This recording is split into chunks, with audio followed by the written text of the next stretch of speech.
Hello and welcome to your astrological vibrations for Wednesday and Thursday, July 25th through 26th, 2018 by Gaia Blooming.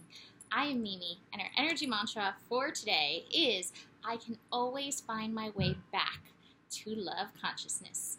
And today, in just a few hours, we are reaching Mercury retrograde. We begin the process of Mercury retrograde. Now, to be fair, the Mercury retrograde shadow, to me, it's the first pass of the lessons. So we've had the first pass of the lessons. We now begin the second pass of the lessons. And then we have a third pass of these lessons. These lessons are all in the sign of Leo. We're retrograding back to 11 degrees Leo, that master level energy. So my belief is through this, especially because this retrograde is taking us through these eclipses, it is meant to help us renew, review, remember love consciousness and really step into our own personal mastery when it comes to love consciousness. We have to find our way back to love. There's this movie, it wasn't very good. Sorry if anybody liked it. It was a romantic comedy, I don't know, back in the 2000 times, I don't know, Drew Barrymore and Hugh Grant. I think it was called like Song and Lyrics or Music and Lyrics or something like that.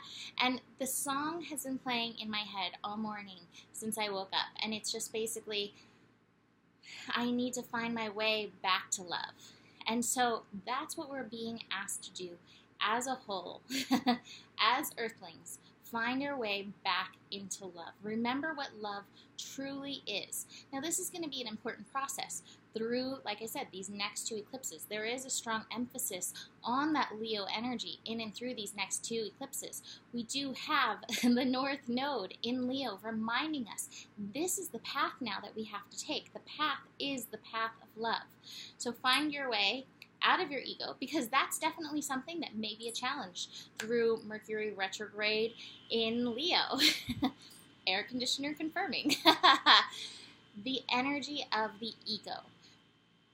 You know, there's that saying, would you rather be right or would you rather be happy? I think there are times when we do need to stand up for our hearts and we do need to stand up for what we believe, but then there reaches a point where, like, why are you arguing with a wall? You know?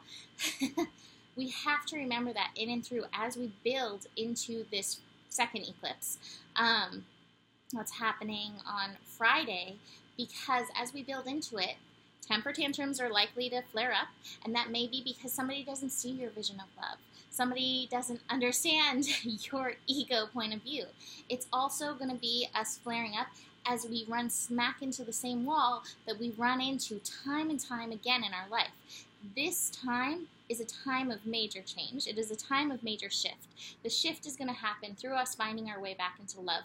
So we remember what our hearts came for. I believe the heart has a direct line to the soul. I think the mind also has one, but the mind has also picked up so much jibber jabber and everything from living and society that brain may need kind of a translator. But heart has that direct line. So connect to your heart in order to connect to your soul, in order to help keep driving you forward in and through this. Like I said, this Mercury retrograde is a return to love. I'm being distracted. It is a return to love. It is a return to that love consciousness. We have to remember, again, what do we love? What did you come here to love? So tune into that through August 18th. It's still going to have the usual Mercury retrograde mischief. Technology is going to go haywire. Communications go haywire. Take it easy. Be chill about it. Everything that happens has a lesson in and through it. And if you can keep finding your way back into love in and through it, you're all good.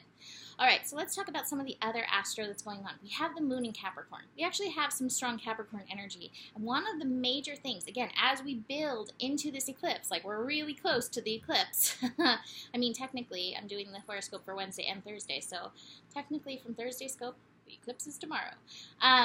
We have an inconjunct between the Sun and Saturn. So Sun in Leo. This is really interesting because I think this is kind of the inconjunct, the place where we aren't finding the way through within ourselves. Saturn in Capricorn has us so attuned and aligned with society, society's rules, what we should be doing. And yet, Sun and Leo, we're all being asked to return to the inner child. Now, you take a child out into the world, especially a very free, soul-connected, heart-connected child, and the child is likely to, you know, start dancing or singing along, you know, to the songs that they hear the trees singing, or paint the walls, paint the carpet, put stickers everywhere. The child in and of itself is free. Now, it's not to say that children shouldn't have boundaries and parameters, but we do need to return to that freedom of being. Saturn kind of is like, are you sure you want to do that? Society has these rules. And what we need to say is, yes, I'm sure I want to do this. I'm sure I want to follow the path of my soul. So this is a call through this inconjunct to feel where you are uncomfortable, letting yourself be that free child energy that you can be. We also have the Sun reaching its opposition with Mars.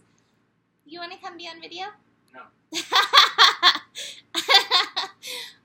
Sun reaching its opposition with Mars as we build into this eclipse energy, and this is part of the T-square that's going in. So we're going to have the Moon and Mars actually in and through the eclipse being together. Anytime Moon and Mars come together, there's temper tantrums. But even as the Sun opposes Mars, we may feel those temper tantrums. One of the things I've been seeing, communications are fuzzy. Communications, especially between the masculine and the feminine right now, are really interesting. Do not take things personally. Speak from your heart, and also know maybe when it's your lesson and not a lesson that you have to give to somebody else, because those temper tantrums are really rampant at this time. Moon in Capricorn asks us to take divine responsibility for ourselves as we build into this. That means tending to yourself. Making sure your needs are all taken care of, showing up on soul responsibility, and it may mean resting. As we build into the eclipses, these energies are intense. Rest. We're also building into that revolution-evolution point, which builds in that intensity as well. Take it easy on yourself and take it easy on everybody around you, because everybody's feeling this tension and the tendency to temper tantrums. So, cards. Rebirth. You are probably going to continue to see this card because this is such a point of these energies. We are rebirthing ourselves into a more innocent, heart-connected, soul-connected version of ourselves. The old grumpy lion, the old grumpy camel, those parts are falling away. But again, as these grumpy parts fall away, the grumpiness may surface. So try not to take your grumpiness out on anybody. There is stress energy going on. Take your monkey for a walk. Reconnect to your heart. Reconnect to your heart, monkey. Ordinariness. This is a really great card. Can you stop making noise? Very sorry, everyone. I'm going away. Okay. Ordinariness. Find the gifts. Find the things that make you laugh. Find it, yes. Find the things that make you laugh in and through all this, and hold on to those. Those are like the glimmers of love that'll help make you through. Do not compare yourself or your path or what you're going through to anybody else. Everybody has their own energies that are being shifted off in and through this and are going to have their own things. I think, in general, everybody's going to feel the temper tantrum, but what they're temper tantruming about is going to be a different thing. And finally, past lives. Old energies, again, being sloughed off. It's like the universe is loofahing us and getting rid of the old dead skin cells, whatever they may be. It may be old relationships, things that you've held on to. It's all getting pushed off. All right, so finally, from Beyond Love, She Loves. Forgiveness is here for you now. Can you partake of it? Forgiveness for your own self, for the times you messed up, didn't love, forgot to trust, tried to take over, and decided against surrender.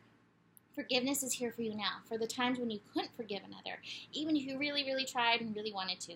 She loves. She is here for you now. Open your heart to the angel goddess of forgiveness and let her fill your heart. You are free.